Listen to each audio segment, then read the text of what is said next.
Hi friends, welcome to our channel. ఈరోజు ఈ వీడియోలో నేను మామిడికాయతో చారు ప్రిపేర్ చేశాను. ఈ చారు ఎలా ప్రిపేర్ చేశానో తెలుసుకునే కంటే ముందుగా నా ఛానల్ని కనుక మీరు ఫస్ట్ టైం చూస్తున్నట్లయితే సబ్స్క్రైబ్ చేసుకోండి. సబ్స్క్రైబ్ చేసుకున్న తర్వాత పక్కన వచ్చే బెల్ ఐకాన్ని కూడా క్లిక్ చేయండి. అప్పుడే నేను చేసిన ప్రతి వీడియో నోటిఫికేషన్ మీకు వచ్చి నా కొత్త వీడియోలన్నీ మీరు మిస్ కాకుండా ఉండొచ్చు. ఈ మామిడికాయ చారు ప్రిపేర్ చేసుకోవడానికి ముందుగా మామిడికాయని శుభ్రంగా కడిగి తుడుచుకొని దానికి కొద్దిగా ఆయిల్ అప్లై చేసుకుని దాన్ని స్టవ్ మీద పెట్టుకుని కాల్చుకోవాలండి. మామిడికాయ అంతా కూడా చక్కగా కాలిపోవాలి. స్టవ్ను మనం మీడియం ఫ్లేమ్లో పెట్టుకుని కాల్చుకున్నాము అంటే మామిడికాయ చక్కగా లోపలంతా కూడా బాగా ఉడుకుతుందన్నమాట. మనము వంకాయ పచ్చడి కోసం వంకాయను ఎలా అయితే కాల్చుకుంటామో అలాగే మామిడికాయను స్టవ్ పైన పెట్టుకుని స్టవ్ను మీడియం ఫ్లేమ్లో పెట్టుకుని మామిడికాయ చక్కగా మొత్తం అంతా కూడా కాలేలాగా కాల్చుకోవాలి. మనకి ఇప్పుడు బాగా మామిడికాయలు దొరికే సీజన్ కాబట్టి మామిడికాయతో చక్కగా మామిడికాయ దొరికిన అన్ని రోజులు కూడా చక్కగా మామిడికాయతో మంచి మంచి వెరైటీస్ అన్నీ చేసుకోవచ్చు. చాలా హెల్దీ మనకి, అలాగే కూడా మామిడికాయ కూడా చాలా టేస్టీగా ఉంటుంది.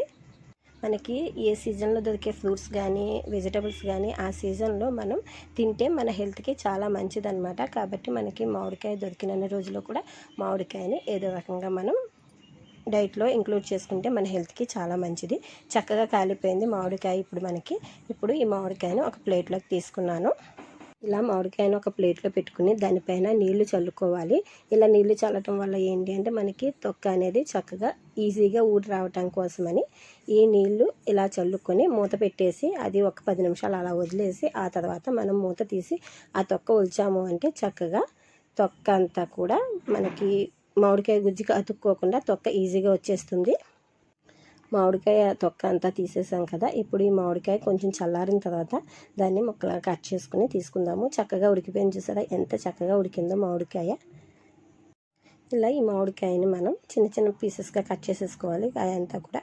ఇప్పుడు ఈ పీసెస్ని మిక్సీ జార్లో వేసుకుని మెత్తగా పేస్ట్ లాగా గ్రైండ్ చేసుకోవాలి. చేత్తోటైనా స్మాష్ చేసుకోవచ్చు, కానీ నేనైతే చిన్న మిక్సీ జార్లో వేసుకుని ఒకసారి గ్రైండ్ చేసేసుకున్నాను. చక్కగా త్వరగా గ్రైండ్ అయిపోతుందని.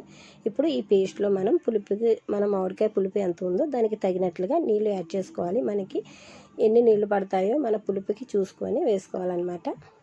వేసుకుంటున్నాను ఈ నీళ్ళు నేను. మనకి కావలసినన్ని నీళ్లు పోసుకున్న తర్వాత ఒకసారి ఆ గుజ్జు అంతా కూడా ఆ నీళ్ళల్లో మిక్స్ అయ్యేలాగా ఒకసారి కలుపుకుంటే మనకి పులుపు అంతా కూడా నీటికి బాగా కలుస్తుంది అనమాట. ఇలా ఒకసారి మిక్స్ చేసేసుకుని ఈ మామిడికాయ చారును తప్పకుండా మీ ఇంట్లో కూడా ట్రై చేసి టేస్ట్ చేయండి. టేస్ట్ అయితే సూపర్ ఉంటుంది, మీకు తప్పకుండా నచ్చుతుంది. టేస్ట్ చేసిన తర్వాత టేస్ట్ ఎలా ఉంది అన్నది నాకు తప్పకుండా కామెంట్ చేయండి. అలాగే ఈ వీడియో మీకు నచ్చితే మీ ఫ్రెండ్స్ అందరికీ కూడా షేర్ చేయండి. అలాగే నా ఛానల్ని సబ్స్క్రైబ్ చేసుకోండి. ఇవన్నీ బాగా మిక్స్ చేసేసుకున్నాం కదా. ఇప్పుడు ఇందులో మిగతా ఇంగ్రీడియంట్స్ కూడా యాడ్ చేసుకుందాము. నేను ఇందులో ముందుగా 2 స్పూన్ల కొబ్బరి తురుము యాడ్ చేసుకుంటున్నాను. ఈ కొబ్బరి తురుము వేయకపోయినా కూడా చారు చాలా రుచిగా ఉంటుంది, కానీ నేను ఒక 2 స్పూన్ల కొబ్బరి తురుము యాడ్ చేసుకుంటున్నాను ఇంకా టేస్టీగా ఉండటం కోసమని. మీకు కావాలి అంటే వేసుకోండి ఈ కొబ్బరి తురుము, లేదు అంటే లేదు, ఆప్షనల్, మీ ఇష్టం. ఇందులో నేను మరికొన్ని నీళ్ళు యాడ్ చేసుకున్నాను. ఇప్పుడు ఇందులో నేను మిగతా ఇంగ్రీడియంట్స్ కూడా వేసేసుకుంటాను. అవి ఏంటంటే 1 స్పూన్ జీలకర్ర పొడి వేసుకుంటున్నాను, ఒక 1/2 స్పూన్ ధనియాల పొడి వేసుకుంటాను, అలాగే ఒక 1/2 స్పూన్ మిరియాల పొడి. ఈ 3 వేయటం వల్ల చారుకి మంచి ఫ్లేవర్ వస్తుందన్నమాట. ఇప్పుడు ఇందులో సరిపడా సాల్ట్ వేసుకుంటున్నాను, అలాగే కొంచెం పసుపు కూడా వేసుకుంటున్నాను. అలాగే మనం తీపికి సరిపడా బెల్లం యాడ్ చేసుకోవాలి. ఈ బెల్లం అనేది ఆప్షనల్, మీకు కావాలి అంటే వేసుకోవచ్చు, లేదు అంటే లేదు. చాలామంది చారులో బెల్లం యాడ్ చేసుకోరు కదా, మీ ఇష్టం అండి. కానీ మామిడికాయకి మనం బెల్లం యాడ్ చేసుకుంటేనే చారు టేస్ట్ బాగుంటుంది.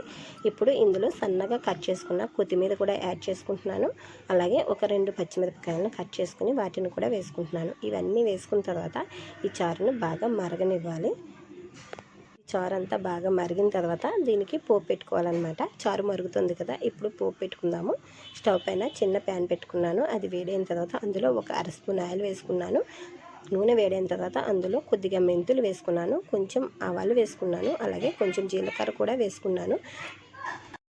ఇందులో ఎండుమిరపకాయలు కూడా వేసుకుని ఈ పోపు వేగనివ్వాలి. ఈ పోపు వేగిన తర్వాత ఇందులో కొంచెం ఇంగువ యాడ్ చేసుకున్నాను. ఇంగువ కూడా ఆప్షనల్, మీకు కావాలి అంటే వేసుకోండి, లేదు అంటే లేదు. కానీ మామిడికాయకి మనం ఇంగువ యాడ్ చేస్తేనే దాని టేస్ట్ అనేది బాగుంటుంది.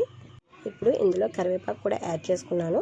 ఇవి వేగిపోయిన తర్వాత ఇప్పుడు మనం మరుగుతున్న చారులో ఈ పోపు అనేది యాడ్ చేసేసుకోవాలి. అంతే, మామిడికాయ చారు అయితే మనకి రెడీ అయిపోయింది.